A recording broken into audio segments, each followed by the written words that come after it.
access to the northwesternmost corner of the contiguous United States, Olympic National Park, home to the quietest place in the country, the remote low-rain forest, one of the last places to experience true silence.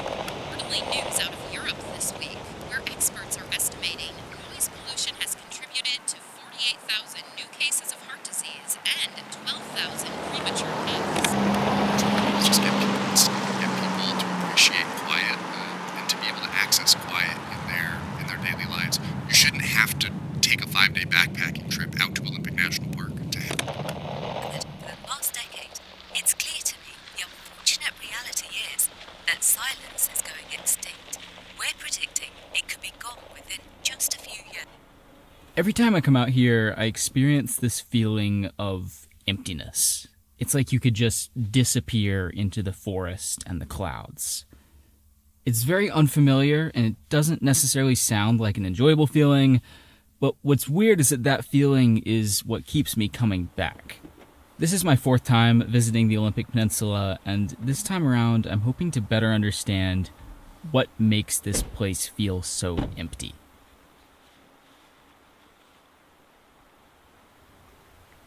It turns out there's a lot of science behind what I feel out here. Olympic National Park is one of the only places on Earth where you can get away from noise pollution, with one big exception, which we'll talk about in a minute. Specifically this section, the Hoh Rainforest. Just listen for a minute.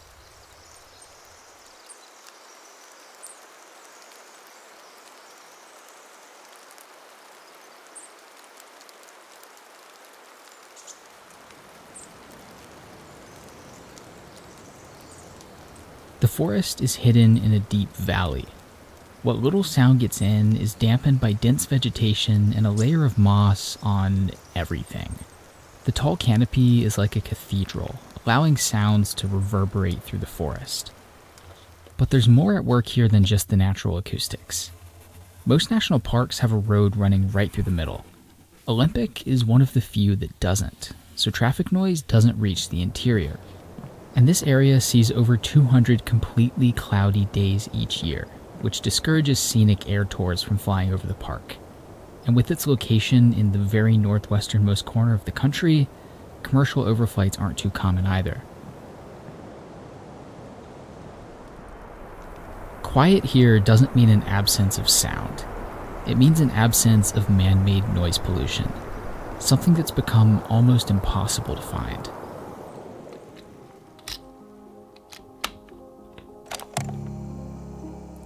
Common kind of noise intrusions we hear is commercial air traffic. It's difficult to get away from road noise, but it is possible. But with flight paths, it's really, really difficult to find places that are free from commercial air traffic. My name's Matthew Mickelson. I tell people I'm like a sound designer and sound recordist is kind of like my job title. And then I'm also the director of Wilderness Quiet Parks for Quiet Parks International. Quiet Parks International is kind of the mission to bring that idea of protecting quiet for all living beings to the world. A big part of it is like getting boots on the ground, collecting data, analyzing soundscapes, and then working with local communities to help protect and preserve those places and identify problems within them. In order to be a wilderness quiet park, you have to have a dependable noise-free interval of at least 15 minutes or more, which doesn't sound like that much. It's like, 15 minutes, that's nothing. That standard is incredibly hard to achieve. Even in some of like the biggest state parks and national parks, you don't have 3 minutes that go by without a noise intrusion from a commercial aircraft. The noise we make reaches almost everywhere on Earth, but not here. A long period of true silence isn't hard to find here, but it's getting harder. In 2019, the US Navy consolidated training for its Growler jets to Whidbey Island, spitting distance from Olympic. And each year, over 2,000 training flights leave the island and fly right over the park. It's very loud. These jets are some of the loudest military aircraft that exist. It's really like, it's this otherworldly sound that you experience when you hear these jets fly over the park. The training operations cause about an hour of noise each day, or 88% of all aircraft noise in Olympic. Even in just a couple hours spent hiking in the Hoh Rainforest, we heard 5 jets fly overhead. In the absence of any other sound, they're impossible to miss. There's places that we should be training our military, and then there's national parks, and those two things probably shouldn't overlap. So there's been a lot of pushback from the communities, from the conservation side of things, who have seen like a big degradation in their quality of life and the quality of the ecosystems due to the military training in the area. Okay, here's why that matters. Olympic is insanely biodiverse. Almost 2,500 species can be found here. 21 can't be found anywhere else on Earth, and 22 are threatened or endangered.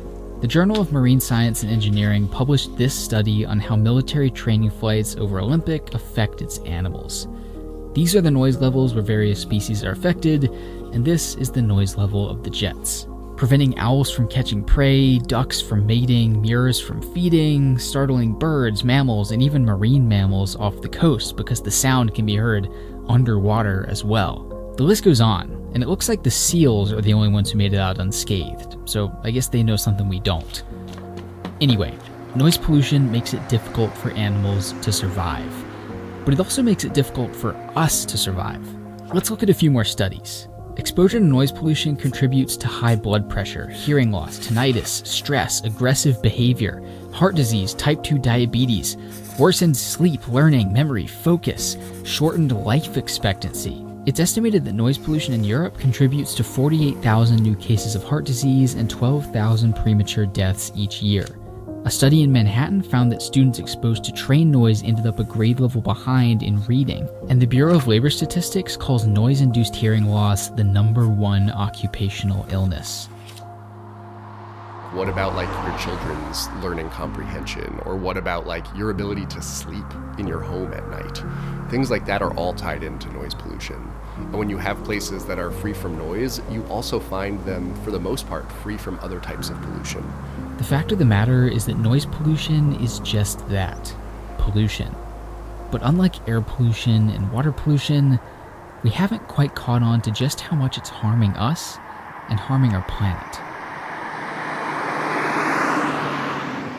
Our hope is that one day we can do things like establish green flight paths that fly around national parks and wilderness areas, and encourage parks and land managers to do things like put up sound barriers to keep road noise away, and replace their park infrastructure with like quieter HVAC units, and switch to electric vehicles for their maintenance.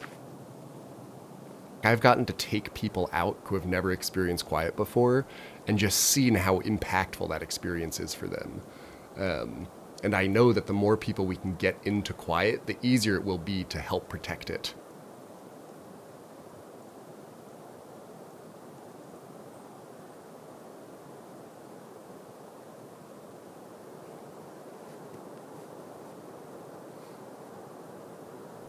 Olympic is just a single example of a quiet place getting louder.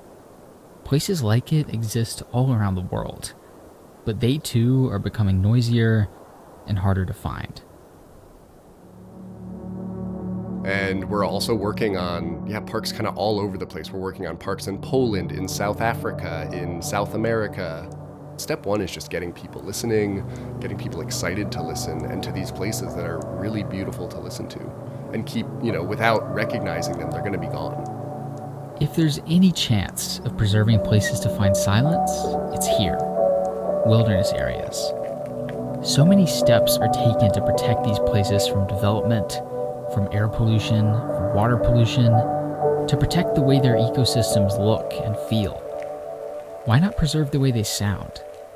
For the most part, in my experience, when people have experienced quiet, they don't ask why it's important. Protecting quiet becomes self-evident when you've experienced it. It's only now I realize that what I was feeling in Olympic wasn't loneliness or emptiness. It was peace. I'll be back next winter, and I hope this peninsula continues to be a place where myself and others can find peace. Peace and quiet.